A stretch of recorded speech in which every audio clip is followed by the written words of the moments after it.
Everton 1, Tottenham 1. A really difficult afternoon in the end at Goodison Park, and I'm not just talking about the game. I think anybody in close proximity, maybe even anybody inside Goodison Park, might well have heard the noise that came from Andre Gomez's injury towards the end of the game.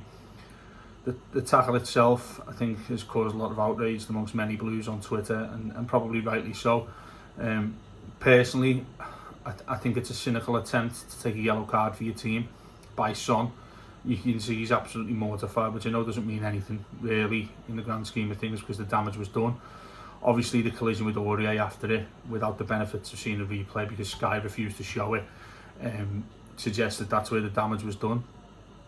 I think the cynical nature of what Son's trying to do, we see in the Premier League and football everywhere on a weekly basis. You see players taking yellow cards in the second halves of games when they know that's pretty much all they have to do is ride it out for a few minutes after they've taken the booking, to try and stop a side counter attacking or getting on the front foot, and it's simply gone wrong from my point of view. I don't think he's intended to injure Andre Gomez, but nonetheless I think it's what many would determine a shithouse tackle. So leaving that there, I thought the same old difficulties were there for us from a football point of view. I think from the start there was no real idea or plan. I felt Richarlison was really isolated up the pitch and did the best he could when the ball got played towards him. That didn't materialise in any real chances for him. There's a point where I think he takes the ball down beautifully and has a shot towards the end of the first half, but other than that he was fed on scraps basically. I think Walcott was ineffective. The one time he did get to the byline, he did what I think players of his limitations ultimately end up at Everton to do, and that was just dink a ball to the back post hoping that somebody's going to be there. Andre Gomez was, but it was headed over the bar and comfortable for Spurs really out for a goal kick. Nothing else really to report. I thought Holgate, who I'll get onto his part in the Spurs goal in a moment, but I felt in the first half he looked quite composed, and you can see how his turn of pace is something that I think Marco Silva will have seen as an asset to the side as Michael Keane continues to struggle. You can hear my dog Bob again kicking off, quite clearly not happy with the game, same as everybody else really, and I'm sure his thoughts are with Andre Gomez as well. The story of the first half wasn't really much of a football match, wasn't really much of a contest. Two really poor sides. I think somebody told me on Twitter is what Pat Nevin called it on 5 Live, and yeah, I'd have to go along with that. In fact, I'd go along with that now. I haven't seen the second half develop as well. And then again, second half never really got going. It seems to me we're back in this state that we've been in before, which is very familiar to many of you, and that is we need injustices to go against us. We need refereeing decisions to go against us on the pitch in order to provide us with a lift in the crowd when things aren't going so well, when we're not playing well. It was no different today. Martin Atkinson, I think, was a bit of a joke. The VAR official was a bit of a joke for not giving a stonewall penalty when Dele Alli handballs it behind Yerry Mina. Apparently the amount of time, Martin Tyler was saying on commentary, the amount of time that he's looked at it therefore defines it as not a clear and obvious decision or the clear and obvious error made by Martin Atkinson. Seems to be okay when Lee Mason was doing that last week at Brighton when he was the VAR in that game, but there we go. We know how this thing works by now, don't we? And the penalty wasn't given. And then Spurs go up the other end. It's a dreadful error from Alex Iwobi. There's no escaping that. I think he's trying to find Fabian Delph or Yerry Mina. You can't really tell the ball's that bad, but it's headed in their direction. The weight of it's obviously put it right into the path of the Spurs attacker. I think it was Mora at the time, and he slots Dele Alli in, who I thought did the wrong thing initially when he takes it towards his left hand side, and I think the chance is gone. And I'm going to be ultra critical here. I think it should have been gone, because when he cuts back inside, he's got Mason Holgate running towards him, but I just think his body shape doesn't seem like it's the natural way to defend that sort of chance from Dele Alli. If you look at it closely, and I know many of you watching this won't have had the benefit of a replay yet, he charges in sort of flat foot, in a way in which will leave him flat-footed in order for Ali to take another touch, put it on his right foot and slot it past Jordan Pickford. I think he can be a little bit critical of Mason there, as much as I don't want to be, because I want him to kick on now in an Everton shirt. I want him to get some opportunities in the team while Michael Keane's not playing very well at all. But I felt like he could have done much better for that one. Jamie Carragher said the same, for what it's worth, in the commentary as well.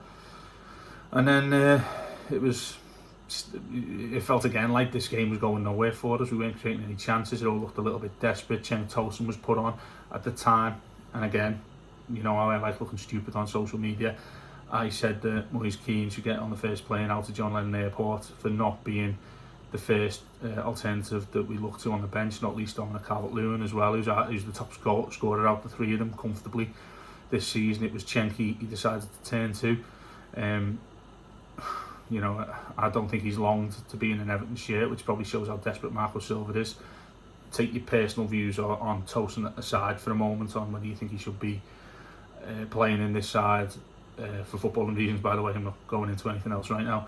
Then I think the jury's gone for me. I don't think he's good enough to be an Everton player. But then, you know, you look at us this season languishing in 17th position, who really is. So to his credit, he come on and he did his usual workhorse type job. He was trying to get involved in as much as he can. He was throwing himself about, trying to win headers.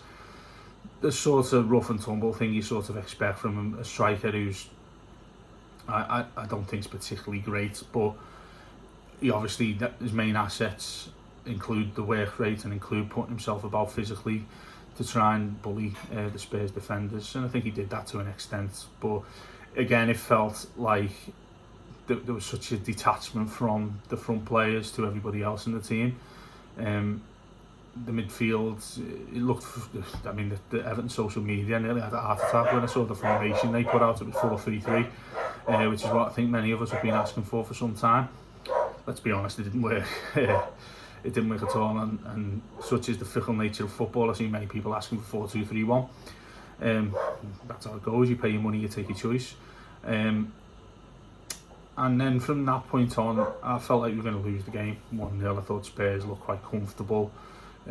The crowd, albeit up for it, given Martin Atkinson's horrendous refereeing decisions, lifted to the team to an extent and tried to get them further forward. But it looked like a side bereft of ideas from start to finish, if I'm honest, if I'm going to put the game in a nutshell. And then we see the incident happen with Gomez, and again, thoughts are with him because he's our most important player. And I've got a few final thoughts on what the connotations of his injury, because he's undoubtedly going to be out for the rest of this season as a minimum. I'll get onto that in a moment or two. But the goal is really good. Ball gets played to the back post from Yerry Mina to Luca Dean, who, I've got to be honest, when it goes to him, I'm wondering why his body shape's the way it is, because I think he should be taking it down, taking a touch, reasserting himself, and then crossing the ball in. But such is the confidence of the lad, which you have to applaud, given the way things are right now for us as a club. Puts it in first time, and it's a bullet header from Cenk Tosun.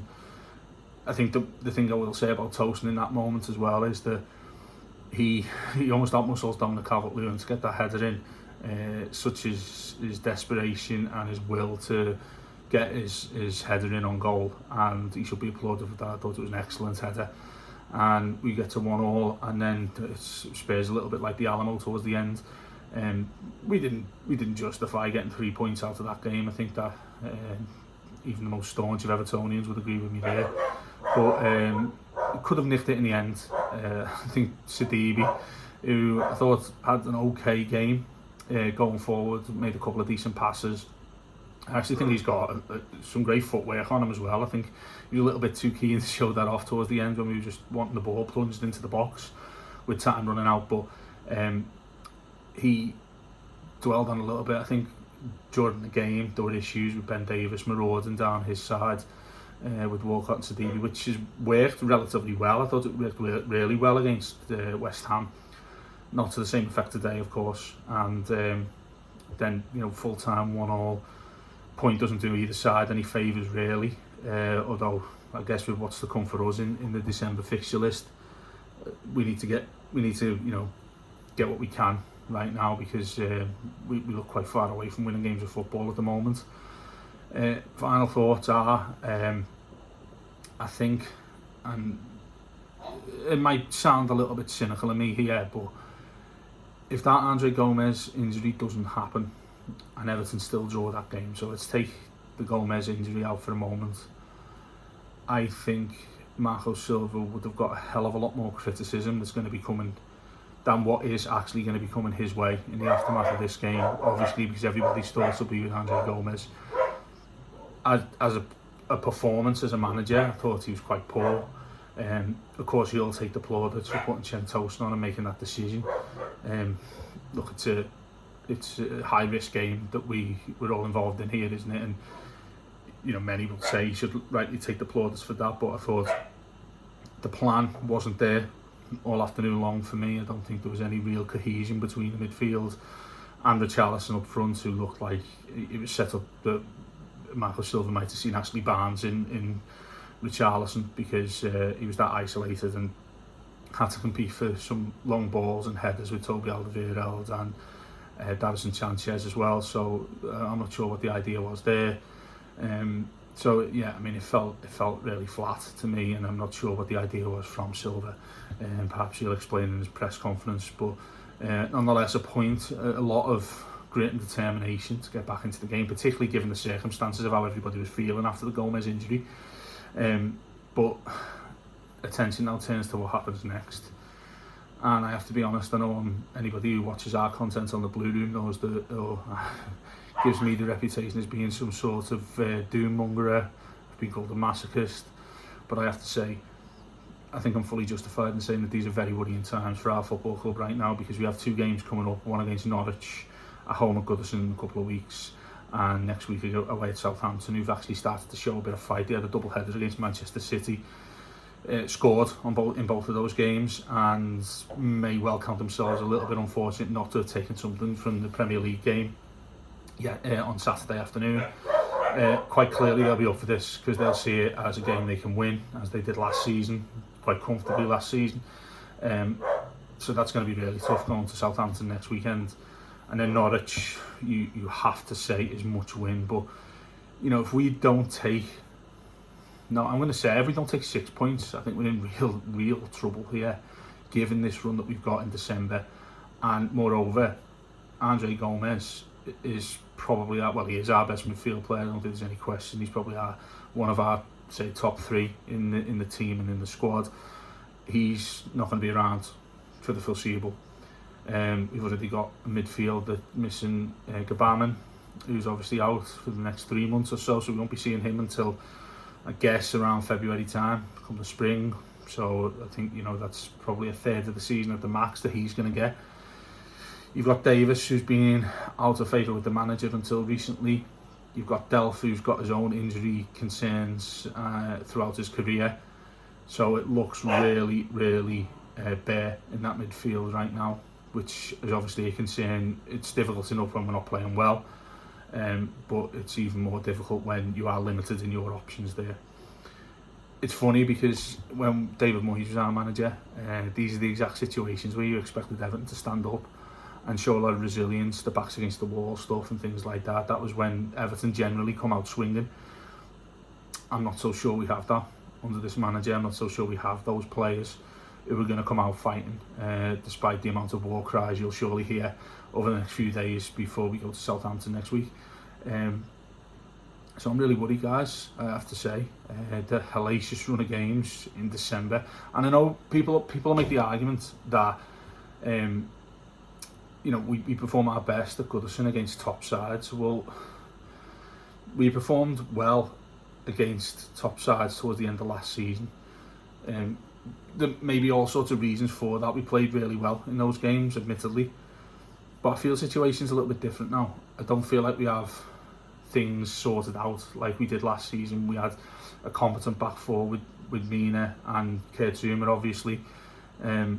You know, we had a plan, we had a way of playing, and ultimately and we were brilliant defensively. We didn't concede many goals at all, particularly at Goodison. That doesn't feel the case anymore, sadly, in the last few games there, and we don't need to talk or go into any further how bad the away form is as well. So yeah, I think there's a massive concern here, and it could well be a long winter. All of those come in the month of December, of course. in the lead up to Christmas. Of course they do. My birthday's then as well, of course it is. It's just the way things work out for us as Evertonians, isn't it? But I suppose it's the time when we all need to stick together, keep the faith, and well, you know, I think the manager is still on thin ice. I think for many of us as fans, he should be gone and out the door by now. I feel it'll happen sooner rather than later.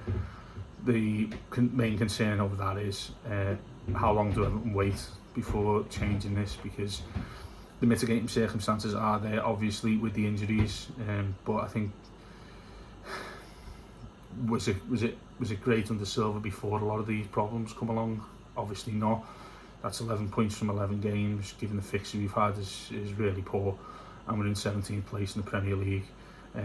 Clinging on to hopes of some silverware in the quarterfinals of that League Cup, which I think now, for many of us, the season rests upon.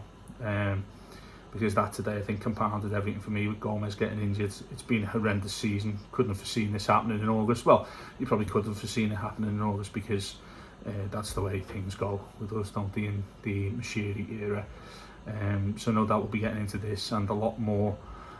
Do stick with us. We've got plenty of big things coming up on the Blue Room in the next few weeks, some big interviews coming up as well as some more filming and documentaries that we're really excited about. So do stick with us. Do tell your mates to subscribe to the YouTube channel, at the Blue Room EFC on Twitter. We're on Instagram and Facebook as well. Keep checking out our videos, all the content and things. As always, we don't say it enough, but this doesn't happen without all of you guys. So thanks so much for sticking with us. And I think one message to take from today is I think we need to stick together through all of this as well, because it looks like we're in for even more of a bumpy ride. So yeah, coming up next, I think you'll have the post-match podcast with Matt, who's at Goodison, following the game, and a couple of guests, and I'll be back, I think, on one of the weekly shows, either Subs Weekly or the weekly on Radio City Talk. So just keep trying to keep things together as I am. Could easily melt down right now, but this is Everton, isn't it? And this is, they keep dragging us back for more no matter what they do. I'll look at your day. I'll see you soon.